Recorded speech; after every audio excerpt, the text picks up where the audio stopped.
को लेकर जो मुद्दा था, विपक्ष कहीं ना कहीं असंतुष्ट देखिए, क्या कहना चाहेंगे इसको लेकर?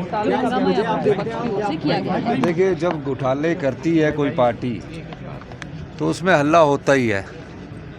जब कायदे कानून के हिसाब से, नियमों के हिसाब से क्रैशर नहीं चलेंगे और पिछले काफ़ी घोटाले हुए होंगे तो उसमें हमने कहा कि नियम कायदे कानून के साथ जो क्रैशर होंगे चलेंगे। कोई भी कानून के बगैर क्रैशर नहीं चलाएगा, ये सरकार का मंशा है।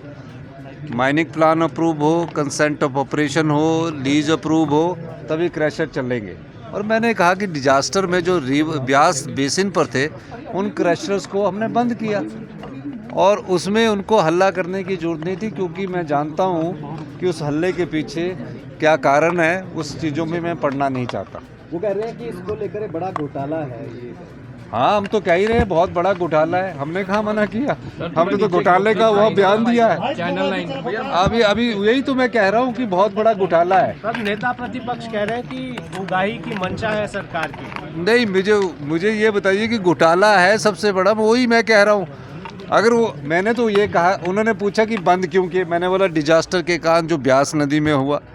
फिर उनको मैंने बताया कि उन्होंने बोला कि नुकसान क्या हुआ, तो मैंने बोला 7 करोड़ रुपया पर ईयर के हिसाब से 22 माइनिंग लीज ऑक्शन हुई। कितनी हुई? 22। और जब उसका माइनिंग प्लान बना तो वो बना 24 करोड़ का।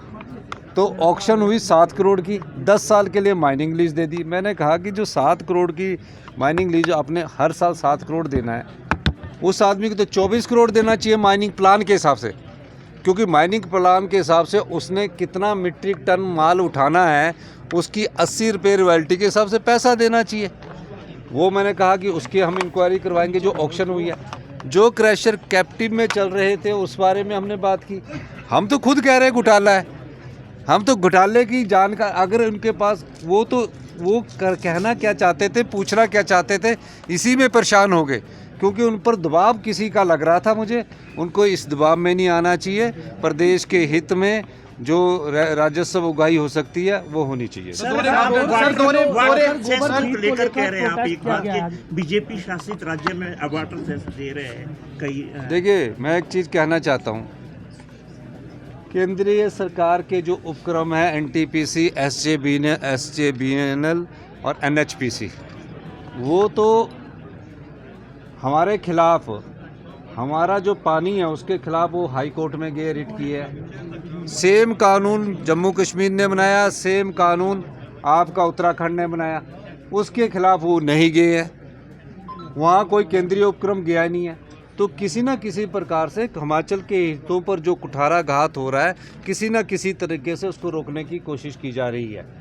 अब जैसे कि अभी हमारे को जो हमारा बजट में अधिकार बनता है, हमने 9905 करोड़ रुपए का आपदा का हमने लॉस बनाकर भेजा। पिछली सरकारें भी 19, मैंने पूरी डिटेल दी है, उसके बाद भी हमें सिर्फ 6.4% उस नुकसान की भरपाई के लिए मिल रहा है। तो कोई ना कोई कारण है कि भारतीय जनता पार्टी किसी न किसी प्रकार से प्रदेश के लोगों के हितों के पर कुठाराघात कर रही है। इसलिए मैं ये चीज़ आपके ध्यान में लाना चाहता हूँ। तो ये सब चीज़ें बीजेपी किसी न किसी प्रकार से प्रदेश के विकास की गति को रोकने के लिए कोशिश कर रही है। इसीलिए वो जब संकल्प लाए थे आपदा का, उसमें खड़े नहीं हुए। कोई भारतीय जनता पार्टी के विधायक भी बता दीजिए, कोई गृह मंत्री जी के पास गया कि हिमाचल में आपदा आई है, आप वहाँ उनकी मदद कीजिए?